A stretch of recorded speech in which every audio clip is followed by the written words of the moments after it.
நேத்திக்கு மகா சங்கடகர சதுர்த்தி ரொம்ப நல்ல நாளுங்க. நான் ஆல்ரெடி ஷார்ட்ஸில் சொன்ன மாதிரியே ஈவினிங் பூஜை பண்ணேன். போன வருஷமும் பண்ணினேன், இந்த வருஷமும் பண்ணினேன். பிள்ளையார சுத்தமாக தண்ணியில் அபிஷேகம் பண்ணிவிட்டு அதுக்கப்புறமா பால் அபிஷேகம் மட்டும்தாங்க பண்ணியிருந்தேன்.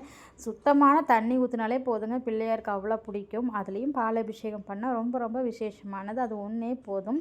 நமக்கு ஜாதக பிரச்சனை, டைம் பிரச்சனை, அது இதுன்னு எந்த பிரச்சனையும் இருந்தாலும் ஒன் சொல்யூஷன் பிள்ளையார் வழிபாடு தான். இல்லை நீங்கள் எந்த வழிபாடு எந்த தெய்வத்தையும் வணங்க முடியலன்னு வருத்தப்பட்டால் கூடயும் பிள்ளையார் ஒரு வழிபாடு பண்ணுங்கள். டெய்லி எங்கேயாவது ரோட்டில் பார்க்குற பிள்ளையார வேலைக்கெல்லாம் போகிறீங்கன்னா நின்று கும்பிடுங்க, அது போதுங்க. நமக்கு டைம் கொஞ்சம் கரெக்டாயிரும், எல்லா பிரச்சனையும் சரியாகும். எதுக்கு இந்த 11 அகல் விளக்கு தீபம்னு பார்த்தீங்கன்னா, இது சந்திரன் கும்பிடுற நாளும் கூடங்க. விநாயகரை வந்து சந்திரன் கேலி பண்ணினதுனால விநாயகர் சாபம் கொடுத்தாரு. திரும்பவும் சந்திரன் விநாயகரை பூஜை பண்ணி சாப நிவர்த்தி அடைஞ்சதுனால அவருடைய சங்கடத்தை போக்குனதுனால இந்த அன்னைக்கு சங்கடகர சதுர்த்தின்னு நம்ம கும்பிடுறோம்.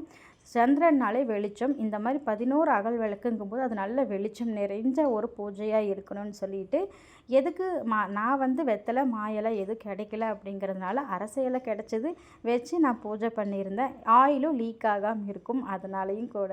பொதுவாகவே ஜாதகத்தை பார்க்கும்போது பார்த்திங்கன்னா சந்திரன் உச்சமாக இருக்குதுன்னா தான் பார்ப்பாங்க. சந்திரன் நீச்சமாக இருந்தால் தான் நிறைய கஷ்டங்கள் அனுபவிக்கணும். உச்சமாக இருந்ததுன்னா நிறைய நற்பலன்கள் மேலும் நாம் முன்னேற்றிட்டே போகலாம் அப்படின்னு சொல்லுவாங்க. அதனால தான் சந்திரனை வழிபாடு பண்ணுறது ரொம்ப இம்பார்ட்டன்ட் அப்படிம்பாங்க. அந்த அன்னைக்கு விநாயகர் வழிபாடெல்லாம் முடிச்சுட்டு நானும் சந்திரன் வழிபாடு பண்ணிவிட்டு கோயிலுக்கு போனேங்க. அங்கே வீடியோலாம் எடுக்க முடியல. ஹோட்டலில் டிஃபன் சாப்பிட்டுட்டு வீட்டுக்கு வந்தாச்சு. மாதம் வர சதுர்த்தியிலும் சந்திர வழிபாடு கண்டிப்பாக பண்ணுங்கள். இனி ஒரு வீடியோவில் பார்க்கலாம்.